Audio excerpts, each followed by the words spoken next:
Hello and welcome everyone. Today we will be reading Bulletin of Information 2023, which is very important for USMLE. Do check out my Instagram. I keep posting stuff related to USMLE and NEET PG and sometimes CLAB. Do subscribe to my YouTube channel as it motivates me to upload the content for you. So first of all, you can download this Bulletin of Information by going on the website usmle.org. That is the official website for USMLE. By clicking on this first link, you can scroll down on this website and find this download 23 bulletin link, and after clicking on this link, downloading will start. On the first page you will see the reason for becoming familiar with this document. So if you are applying for this year or your eligibility period is in 2023, then you have to read this. But if your eligibility period crosses in 2024, then you have to refer to the new Bulletin of Information, which is released every year by the USMLE. In addition to these documents, you have to check the USMLE websites for their changes in their policies and the procedures, which often take place but is not that common, but you have to check their websites regularly.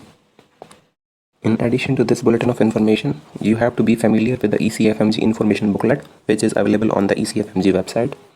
So if you are a student or graduate of medical school that is located outside the US and Canada, you are responsible for reading this booklet and also visit their websites, that is the ECFMG website, for understanding the latest changes on their website and regarding the procedure. There is a USMLE checklist that you need during the registration and preparing for your exam, and also for the test day. So first, registering and preparing for your examination, you need this. So first of all, you need to review the applicable USMLE Bulletin of Information. So if your eligibility period is within this 2023, then you have to read this 2023 Bulletin of Information. But if your eligibility period extends into 2024, then you have to refer that new Bulletin of Information, which is released in 2024. Okay, and then you have to ensure that you are eligible to take the STEPS exam.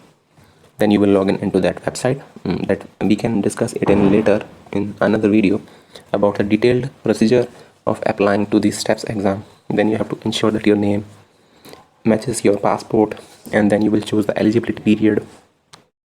You can apply for accommodation under the Americans with a Disability Act if you need. You have to submit your application and other required forms. After your application is processed, you will receive your scheduling permit, which is very important, via an email, and then you can schedule your test date. If you are unable to give your test, then you can also go for eligibility period extension, which may require you to pay additional fee, and there can be other restrictions that you have to see or check upon. You can prepare for the USMLE by using their free practice materials that are available on USMLE website. I can make a detailed video on the material that I'm using for preparing for my STEPS exam. If you need, you can comment down on the YouTube, or you can DM me on the Instagram. So you can then you have to contact the Prometric if you need to reschedule your test date. And then we go to the checklist for the test day. Before you go to the test center, you need to review the rules of conduct, which we will discuss later in this video. Then you have to report to the test center at least 30 minutes prior to your scheduling time. Okay, then you have to bring an electronic copy of your scheduling permit to the test center and an expired passport. That is very important. And there will be multiple security checks if you go out during the break time or enter after the break time. And you can also report other people's suspicious behavior if you encounter. You can also reschedule your examination if you feel. And after this, we go to the purpose or format or length. So first of all, the step 1 purpose. Well, the step 1 is used to assess the examinee understanding of or ability to apply important concepts of the basic sciences to practice medicine, with special emphasis on principles and mechanisms underlying health, disease, and modes of therapy. There will be total 280 MCQs, which will be divided into 7 blocks of 60 minutes each. So total length of that exam is 1 day and in total 8 hours. The purpose of Step 2 CK exam is to assess the examinee's ability to apply medical knowledge, skills, and understanding of clinical science, essential for the provision of patient care under supervision, with emphasis on health promotion and disease prevention. In this Step 2 CK, there will be total 318 MCQs, 318 MCQs, divided into 8 blocks, 60 minutes each. It is also a 1 day exam, approximately 9 hours. But Step 3 is a 2 days exam. On the day 1, you will get 232 MCQs divided into 6 blocks, 60 minutes each, approximately 7 hours in total. And on day 2 you will get 180 MCQs divided to 6 blocks, 45 minutes each, in addition to the 13 CCS, that is the computer based case simulations, and each simulation is allotted a maximum of 10 to 20 minutes. Okay, so there is in total 9 hours on the day 2 of the step 3. Now we see the sequence of the steps. The great thing about the USMLE is that you can give the step 2 CK prior giving step 1 exam. This is really amazing, I think. So you can give step 2 CK without giving the step 1. This is usually done by the IMGs as they have more knowledge regarding the clinical or the later aspects of the medicine. And then they read about the foundation of the basic science, and then they give the step 1 exam. So this is really important point. And then after giving both step 1 and step 2 CK, then you have to give the step 3 exam. You cannot give step 3 exam prior to step 1 or step 2 CK. Preparation of the steps exam. I can make a detailed video if you need. You can comment down. So basically there is a free resource that is available on the USMLE website and other materials you can check out on their website. Now checking the eligibility for the USMLE steps. So to be eligible to give the steps exam, you must fall into one of these categories at the time you apply or the day of the examination. So if you are a medical student enrolled in or graduated from a US or Canadian medical school program that is accredited by the LCME or COCA, then you are eligible. But for the IMGs, that is the medical student officially enrolled or graduated from the medical school that is outside the US or Canada, then your medical school has to be listed in the World Directory of the medical school. In addition to this, the school has to meet the ECFMG eligibility requirement and has a sponsored note. For giving the step 3 exams, you must have the passing score in the step 1 and step 2 CK exam. Additionally, you should have the MD degree, or you can call the MBBS degree for the IMGs, and any other criteria that is listed in this bulletin of information. Now regarding the change in eligibility status. If your eligibility for a step changes after you submit your application, but before your scheduled test date, you must promptly notice the organization that registered you for the examination. If you take a step for which you are not eligible, the result for that examination may not be reported, or previously reported may be cancelled. So you have to check this also. Another important point regarding that eligibility criteria is that if you are dismissed or withdrawn from the medical school, you are not eligible for the USMLE. Even if you are appealing the school's decision or contesting your status. If you are on a leave of absence, please check with the organization that you registered for the examination before submitting your application. Failure to notify the organization that registered you for your examination of your change status may result in determination that you engaged in irregular behavior and placement of a permanent annotation on your score reports and transcript. If you graduated from an unaccredited medical school in the US or Canada and are eligible for initial licensure as a physician by US Medical Licensing Authority, you may take the USMLE only upon specific request by that physician licensing authority. The physician licensing authority should submit the request to sponsor you to the USMLE Secretariat in advance of your application for each step. Now let's see the number of attempts and the time limits you have. If you have attempted a step 4 or more times including incomplete attempts and have not passed, you are ineligible to apply for step in the USMLE sequence. If you have given the step 2 CS that is not given nowadays, it has been cancelled, then it will also, step 2 CS will also count toward the limit. Many state medical boards require all the steps of the USMLE sequence to be successfully completed within a certain time period. Okay, information regarding that state specific requirement can be obtained on the FSMB website. Retaking the failed examinations. You may not take the same step more than 3 times within a 12-month period. Your 4th attempt must be at least 12 months after your first attempt at that examination and at least 6 months after your most recent attempt at that examination. This also includes the incomplete attempts. Now regarding the retaking previously passed steps. If you pass a step, you are not allowed to retake it generally, except to comply with the time limit imposed by the US Physician Licensing Authority for completion of the steps, or by another authority that is recognized by the USMLE. Okay, so if you have not yet passed step 3 and need to retake the previously passed step 2 or step 2 CK examination to meet a time limit imposed by that authority, you should understand that if you fail to retake, you are no longer eligible for the step 3 exam. To meet the examination requirement for step 3, you must have to achieve a passing performance on the most recent administration of the examination intending to meet those requirements. So in case of previously licensed physicians, if you are already been granted a physician license, then you cannot give the USMLE. You are not eligible to take the USMLE. You can also contact the registration organization with a question about your eligibility. And now applying for the test and scheduling your test date. To apply for a USMLE step, you must submit an application through an appropriate organization. If you need, I can make a detailed video on how to apply for the step. You can comment down below.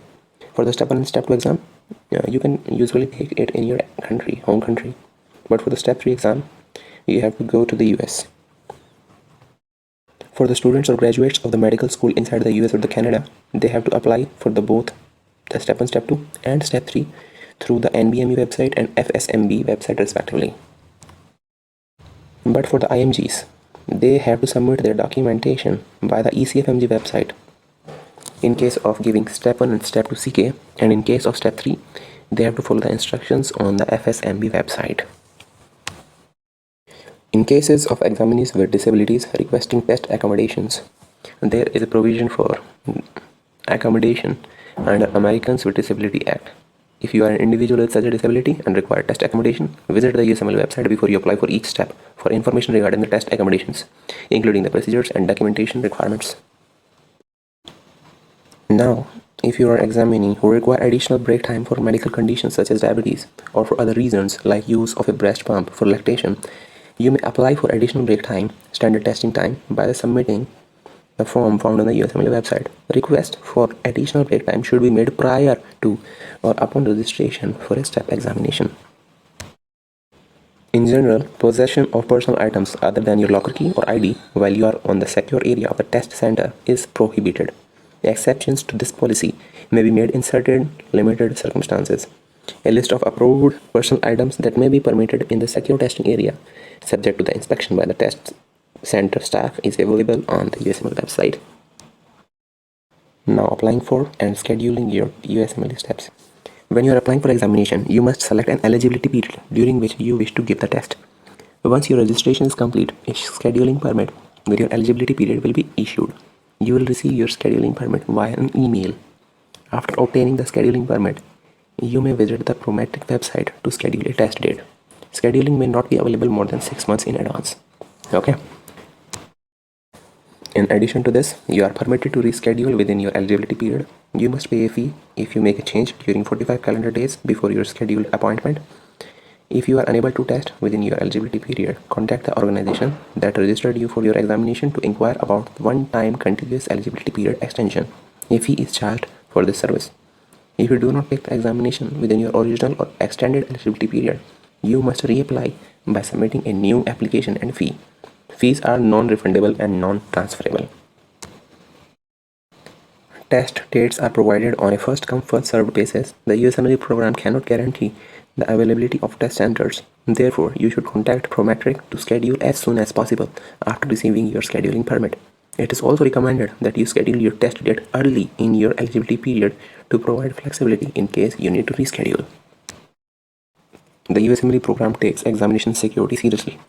Irregular behavior includes registering for or taking an exam when ineligible, seeking, providing, and obtaining unauthorized access to exam content, including solicitation via social media or web forms, altering exam scores or other official USMLE information, having unauthorized items in the testing area, having or attempting to have someone else take your exam, writing on anything other than the laminated note board provided to you. Okay, the penalties for the irregular behavior may include the cancellation of your exam scores, ban on future USMLE testing, permanent annotation on your USMLE transcript, report to the FSMB's Physician Data Center and other entities with a legitimate interest, possible legal actions. You can contact the USMLE program via a Stop It app if you have evidence that someone may have violated a USMLE rule. Now, readiness to test on exam day. You may not feel compelled to test on a particular day if you are ill, under unusual personal stress, unprepared for the examination, or otherwise not ready to the test. Contact the organization that registered you for the examination for further details regarding the rescheduling your examination. Testing regulations and rules of conduct. Administrations of USMLE steps are monitored by test center staff in person and through audio and visual recording. Test center staff is required to report any violation of the USMLE or test center rules. You must follow the instructions from the test center staff throughout the examination. Failure to do so may result in a finding that you have engaged in irregular behavior and a permanent annotation on your transcript. Test center staff is not authorized to answer questions regarding registration, examination content or format, or testing software, scoring or retesting. The rules of conduct. You are the person named on the scheduling permit for the examination. You will not seek, provide or obtain any form of unauthorized assistance at any time, including during the examination or during breaks. You will not have prohibited materials including formulas, study materials, notes, papers, electronic devices of any kind in your possession while you are in secure areas of the test center. You will place in a locker all your personal belongings including cell phones, watches, pagers, tablets, media player, fitness tracking monitoring devices that transmits or receive that has a transmitting or receiving capabilities and other stuff. If you will leave your testing station for breaks only when the break screen is visible on your monitor. You may use a telephone or other communication devices only when outside the secure testing area and during an authorized break. You may not access your locker or use your cell phone on an unauthorized break. You will not remove examination content from the test center by any means. You will maintain the confidentiality of the materials, including but not limited to the MCQs and the case content of the premium CCS. You will not reproduce or attempt to reproduce examination materials through recording, memorization, or any other means. Also, you will not provide information relating to examination content to anyone, including those who may be taking or preparing other to take the exam. This includes posting regarding the examination content or answers on the internet. You will not write on anything other than the laminated noteboard. If you violate these rules of conduct, you may be directed to leave the test center before completion of your exam. Also, evidence of violation of any test administration rules, including these rules of conduct, will result in actions being taken under the USMLE policies and procedures regarding irregular behavior. If you are found to have engaged in irregular behavior, your score report and transcripts will include this finding. You may be barred from taking the USMLE in the future and your score may be cancelled. Now, what can you bring into the testing room? The only items you are allowed to bring into the testing rooms are cordless soft foam earplugs without strings. For all steps you bring personal items to the test center, you must store them in a small designated locker outside the secure testing area. Electronic devices must be turned off. Turning down the volume is not sufficient. All personal items are subject to inspection. So check-in procedures. You should arrive at the test center at least 30 minutes prior to your scheduled testing appointment. If you arrive after your appointment time, you will not be admitted. If you arrive more than 30 minutes after your scheduled testing appointment, you will not be admitted and must pay a fee to reschedule your test. Your rescheduled test date must fall within your eligibility period. When you arrive at the test center, you must present a paper or electronic copy of your scheduling permit and a valid unexpired government-issued photo identification, that is usually passport. Please review your scheduling permit for additional identification requirements. Acceptable forms of unexpired identification includes the passport, driver's license with the photograph, national identity card, other form of unexpired government-issued identifications. Your name, as it appears on the scheduling permit, must exactly match the name on your forms of the identification. The only acceptable differences are variation in the capitalization, the presence of a middle name, middle initial or suffix on one document and its absence on the other, or the presence of middle name on one or middle initial on the other. The name of your identification must appear in the Latin alphabet, that is in the English language letters. If the name on your identification and scheduling permit differ, contact the organization that registered you for your exam immediately. Your identification must contain both your signature and a recent photograph. Please review your scheduling permit for additional details. If you do not bring your scheduling permit in paper, electronic, or smartphone form, an acceptable identification on each day of your exam, you will not be admitted to the test and will be required to pay a fee to reschedule your test. Your rescheduled test date must fall within your eligibility period. Security procedures. During check-in, test center staff will scan you with a handheld or walk-through device designated to detect prohibited items and ask you to empty your pockets and turn them inside out before entering the testing room to confirm that you have no prohibited items. All examinees will be required to remove eyeglasses for close visual inspection by the test center administrator. These inspections will be done in check-in and upon your return from your breaks. Jewelry, except from wedding or engagement rings, is prohibited. Hair accessories such as an ornate clip, comb, barrettes, or headbands must be removed for inspection by proctors. Religious headwear is subject to visual inspection only. Removal is not required. Additionally, your photo ID fingerprint may scan electronically and you must submit or sign the test center logs during the initial check-in process and again at the checkout and at the end of your test day. Before you enter the test room, test center staff will give you a laminated writing surface and markers to use for making notes or calculations during the testing session. You will be instructed to write your name and CIN as shown on your scheduling permit on one of the laminated writing surface provided. Writing surface and marker should be used only at your assigned testing station and only after you have entered your CIN in the computer to start your test session. If you have filled the laminated writing surface and need additional space for making notes, raise your hand to ask test center staff for a replacement. You must return the laminated writing surface to test center staff at the end of your testing session. Do not write on anything, skin, clothing, tissue, other than the laminated writing surface. Failure to comply may result in a finding that you engage in an irregular behavior. Test center staff will escort you to your assigned testing station and provide brief instruction on use of computer equipments. You must enter your CIN to start the examination. A brief tutorial is available before each exam. You must run the second sound check for your audio headphones either before the examination begins or during the tutorial so that problem can be resolved before the start of your examination. There are no facilities available for family or friends to wait at the center while you test. Please plan to meet them elsewhere after the examination ends. The USMLE program reserves the right to terminate your administration if you engage in any activity that may compromise the validity, integrity, or security of the USMLE, including possessing or using prohibited items.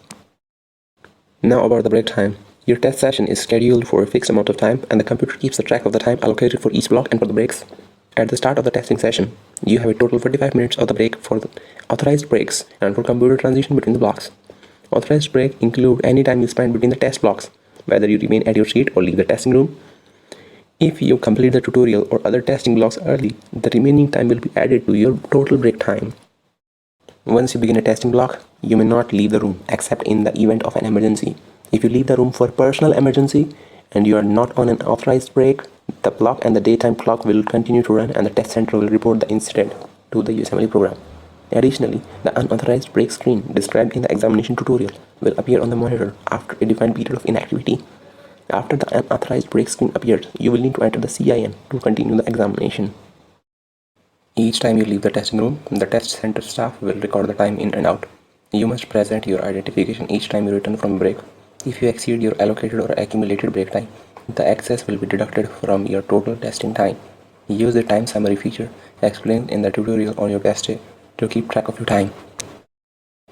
Regarding starting and completing the test, once you enter your CIN, that is the candidate identification number, and launch the examination, you cannot cancel or reschedule that examination. The test session ends when you have started and exited all blocks or the total test time expires. You will receive a printout at checkout indicating that you have taken your STEPS exam.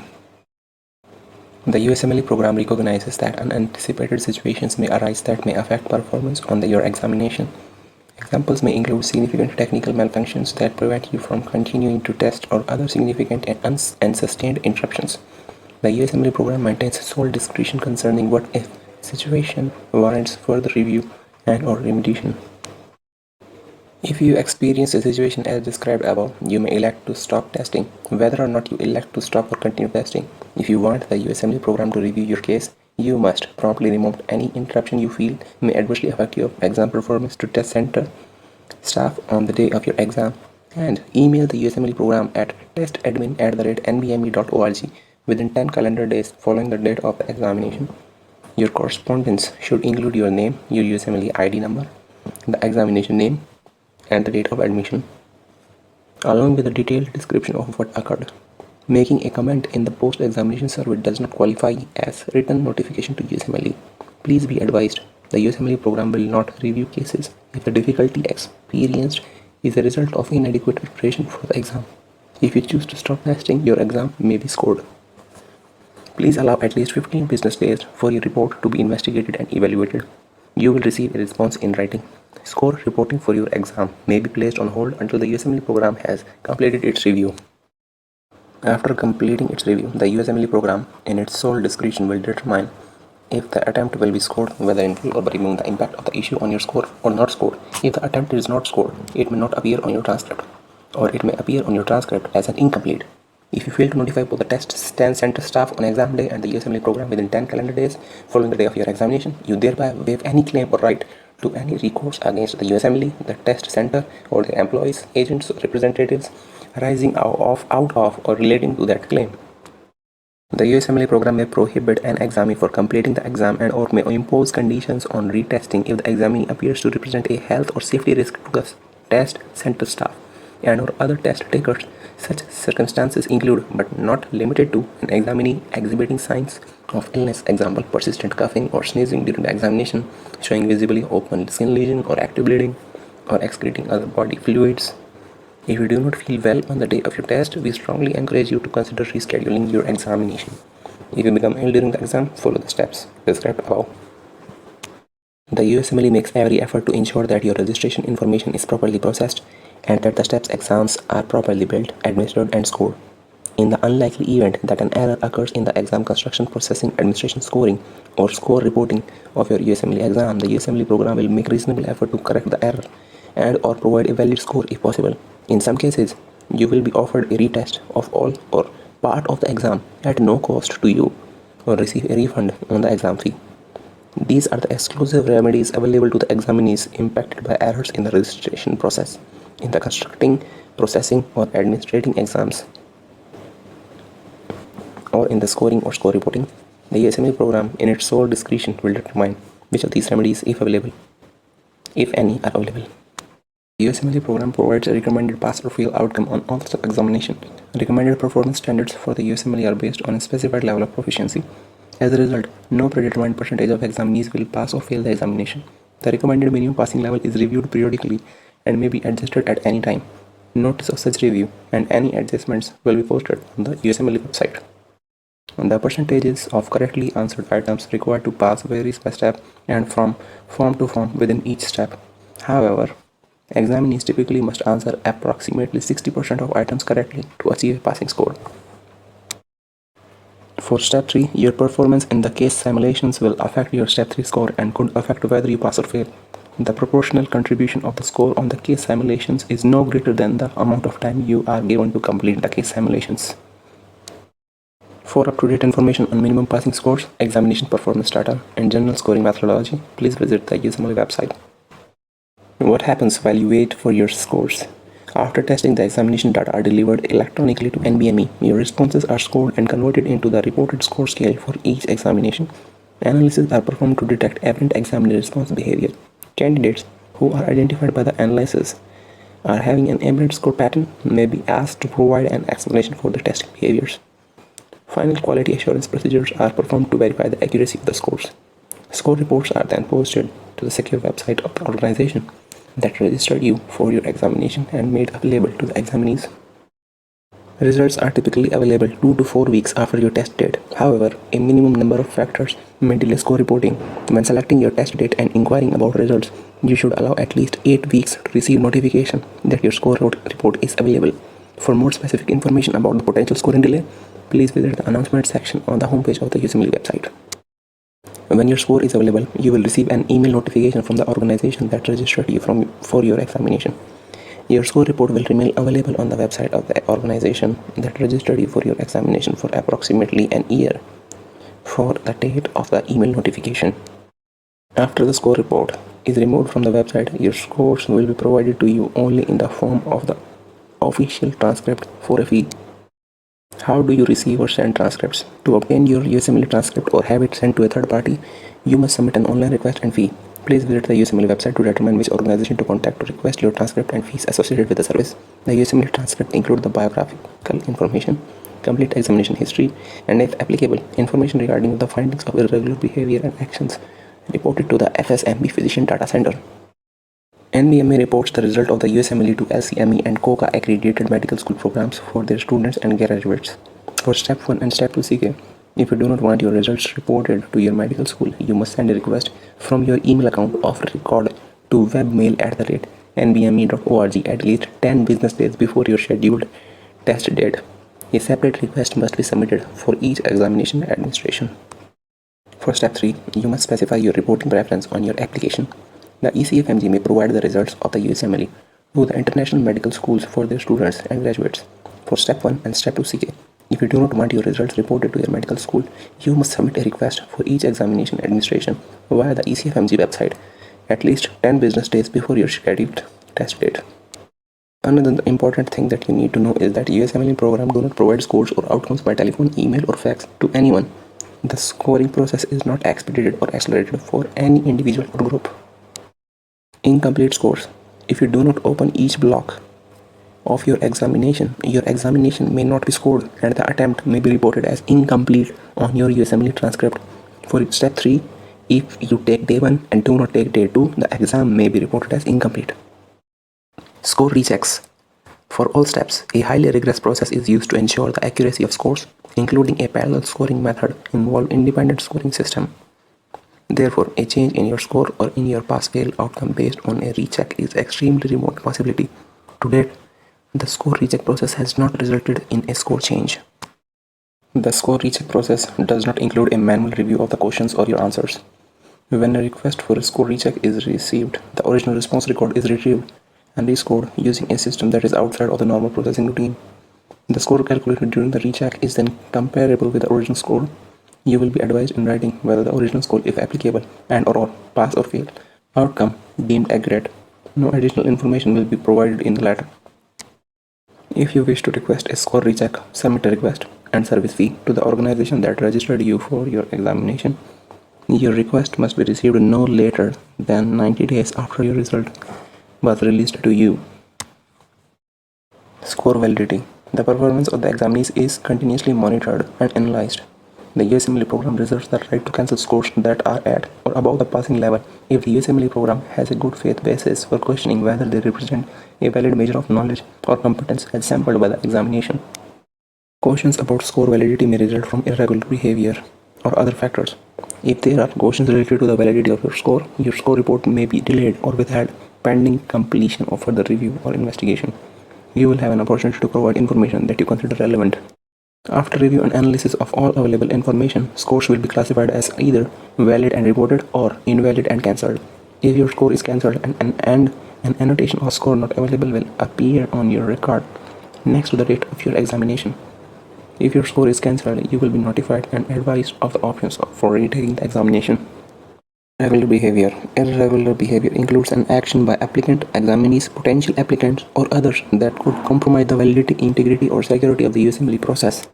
Examples of the irregular behavior are as follows: registering for scheduling or rescheduling or taking exam when ineligible, seeking, providing, or obtaining unauthorized access to the exam material, example the recalls or the past questions, including but not limited to in-person or online. Unauthorized reproduction of examination materials by any means, including but not limited to reconstruction through memorization and or dissemination via the internet. Communicating, including online via social media, or attempting to communicate about the test item cases or answers with another examinee, potential examinee, or formal or informal test preparation group at any time before, during, or after an examination. Providing false information or making false statement on or in connection with application forms, scheduling permits, or other USMLE related documents. Taking or attempting to take an examination for which you are not eligible. Taking or attempting to take an examination for someone else, or engaging someone to take an examination for you. Seeking, providing, or obtaining unauthorized assistance during the examination or attempting to do so. Making notes of any kind while in secure areas of the test center, except on the writing material provided at the test center for this purpose. Failing to adhere to any USMLE policy, procedure, or rule or instructions of the test center staff. Verbal or physical harassment of test center staff or examination staff, or other disruptive or unprofessional behavior during the registration, scheduling, or examination process. Possessing any unauthorized materials, including but not limited to photographic equipment, communication or recording devices, fitness or tracking monitors, and cell phones in the secure testing areas. Altering or misrepresenting examination scores or outcomes. Making violent, threatening, or unprofessional comments to USMLE or test center staff, failing to cooperate fully in an investigation concerning a possible violation of the USMLE rules. Irregular behavior investigation process. The USMLE program will conduct an investigation if it receives information that an individual may engage in an irregular behavior. So you can read this irregular behavior investigation process, all these points. And then about the USMLE. The USMLE is a highly reliable and relevant 3-step examination for medical licensure in US. It is sponsored by the FSMB and NBME. And then why is USMLE important? It assesses an examinee's ability to apply knowledge, concepts and principles and demonstrate fundamental patient-centered skills. These skills constitute the basis of safe and effective patient care. Healthcare consumers throughout the nation enjoy a high degree of confidence that doctors who have passed all 3 steps of the USMLE have met a common standard. The examination committee is composed of several hundred volunteer medical educators and clinicians, as well as several public members who create, review and update the examination materials each year. Community members broadly represent the teaching, practice and licensing communities across the US in terms of gender, race, ethnicity and geographic region. At least 2 interdisciplinary communities of experts critically appraise each test question or case and revise or discard any materials that are outdated or inconsistent with current medical practice. These volunteers are also involved in its design, development and continuous improvement. Ownership and copyright of examination materials. The USMLE examination materials are confidential, copyrighted property of the USMLE.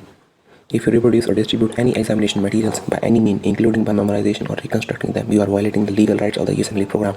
The USMLE program will use every legal means available to protect the copyrighted materials and secure redress against those who violate copyright laws. You can also contact the appropriate organizations when applying for the USMLE. These are for the Step 1 and Step 2 CK, and this is for the Step 3 exam. Your scheduling permit includes instruction on how to contact ProMedic to schedule your appointment to test. Inquiries about your appointment, such as request to reschedule an appointment within your eligibility period, must be directed to ProMedic. Visit their website. In the end, you will find various types of details about the inquiries that you can do regarding the security concern and the general inquiries. So this is all about the Bulletin of Information 2023 that you must go through before applying for the USMLE. Please subscribe to the YouTube channel, as this motivates me to add the latest content that I got from various sources. Also check out my Instagram, as I keep on posting stuff related to the USMLE, NEET PG and CLAP, and sometimes NEET UG, that is the exam that occurred in India. You can comment down your queries or the topics that you need videos on. Also, you can DM me on Instagram. I will surely try to reply you all. Thanks a lot.